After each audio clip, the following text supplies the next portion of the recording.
ശരിക്കു പറഞ്ഞ കേരള ബ്ലാസ്റ്റേഴ്സ് ആരാധകർ മടുത്തിരിക്കുകയാണ്. ഇന്നലെ FC ഗോവയ്ക്കെതിരെ നടന്ന മത്സരത്തോടുകൂടി ആ മടുപ്പിന്റെ ആധിക്യം ഒന്നുകൂടെ കൂടിയിരിക്കുകയാണ്. ഇന്നലെ 2025 ഫെബ്രുവരി 22 ശനിയാഴ്ച FC ഗോവയ്ക്കെതിരെ നടന്ന മത്സരത്തിൽ കേരള കളിക്കാർക്ക് not even a single shot പോലും FC ഗോവയുടെ എതിർ ഗോൾ മുഖത്തേക്ക് പായിക്കുവാൻ സാധിച്ചിട്ടില്ല എന്നുള്ളത് വളരെ ഷെയിംഫുള്ളായ കാര്യമാണ്. ആദ്യ സീസണുകളിൽ നന്നായി കളിച്ചെങ്കിലും പരിക്കിന് ശേഷം തിരിച്ചു വന്ന ലൂണ പഴയ ലൂണയുടെ നിഴൽ മാത്രമാണ്. എന്നാൽ അത് അംഗീകരിക്കുവാനും ഉൾക്കൊള്ളുവാനും ലൂണ തയ്യാറാകുന്നില്ല. ഈ സീസണിൽ ലൂണ കേവലം ഒരു ഗോൾ പോലും സ്കോർ ചെയ്തിട്ടില്ല എന്നുള്ളതാണ് വസ്തുത.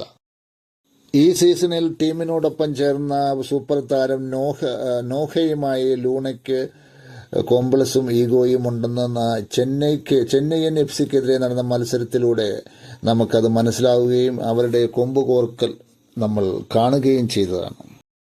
ലൂണ നോഗ പോരിൽ പുതിയ interim head coach TG Purushothaman ലൂണയെയാണ് പിന്തുണയ്ക്കുന്നത് എന്നാണ് അദ്ദേഹത്തിന്റെ ആദ്യ പ്രതികരണങ്ങളിൽ നിന്ന് നമുക്ക് മനസ്സിലാക്കുവാൻ സാധിച്ചത്. നിലവിലെ സാഹചര്യങ്ങളിൽ കോച്ചും ഇന്ററിം ഹെഡ് കോച്ച് TG പുരുഷോത്തമനും ലൂണയെ പിന്തുണയ്ക്കുന്ന സാഹചര്യത്തിൽ കേരള ബ്ലാസ്റ്റേഴ്സ് കളിക്കാരിൽ നിന്ന് വലിയ രീതിയിലുള്ള പ്രകടനങ്ങളൊന്നും ഉണ്ടാകുമെന്ന് പ്രതീക്ഷിക്കേണ്ടതില്ല. പരിക്ക് മൂലമാണ് നോഗ കളിക്കാത്തതെന്ന് ഔദ്യോഗിക വിശദീകരണമുണ്ടെങ്കിലും അത് ശരിക്കും അതൊരു പരിക്കാണോ അതോ ഒഴിവാക്കിയതാണോ എന്നുകൂടി സംശയിക്കേണ്ടിയിരിക്കുന്നു. ലൂണയെ പ്രീതിപ്പെടുത്തുവാൻ നോഹ സദോയിയെ ഒഴിവാക്കാനുള്ള സാധ്യതയും തള്ളിക്കളയാനാവില്ല.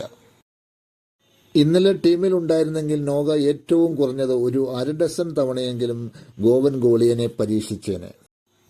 നോഗ ഒരു സെൽഫിഷ് കളിക്കാരനാണെന്നുള്ള ആരോപണം വളരെ ബാലിശമായ ഒന്നാണ്. നോഗ എന്ന കളിക്കാരൻ 90 മിനിറ്റും നിറഞ്ഞു കളിക്കാൻ ആഗ്രഹിക്കുന്ന, കളിയിൽ റിസൾട്ട് ഉണ്ടാകണമെന്ന് അതിരുകവിഞ്ഞ മോഹമുള്ള ഒരു കളിക്കാരനാണ്.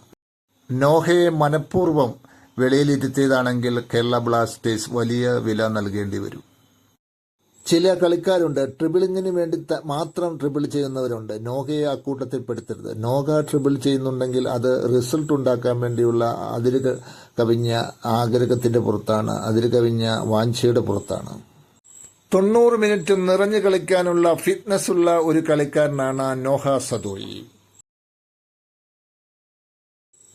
എതിർ ഗോൾ മുഖത്ത് അഡ്വാൻറ്റേജോടെ എത്തി മൈനസ് കളിച്ച് തിരിച്ചു വരുന്ന മണ്ടൻ കളിയും കേരള ബ്ലാസ്റ്റേഴ്സിനുണ്ട്.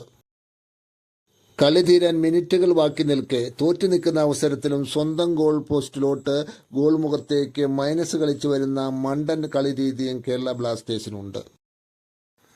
തെറ്റുകൾ തിരുത്താൻ കേരള ബ്ലാസ്റ്റേഴ്സ് കളിക്കാരും മാനേജ്മെന്റും കോച്ചും തയ്യാറായില്ലെങ്കിൽ ആരാധകർക്ക് പണവും സമയവും ജോലിയും വീണ്ടും വീണ്ടും നഷ്ടപ്പെടും എന്നല്ലാതെ യാതൊരുവിധ പ്രയോജനവും ഉണ്ടാകാൻ പോകുന്നില്ല.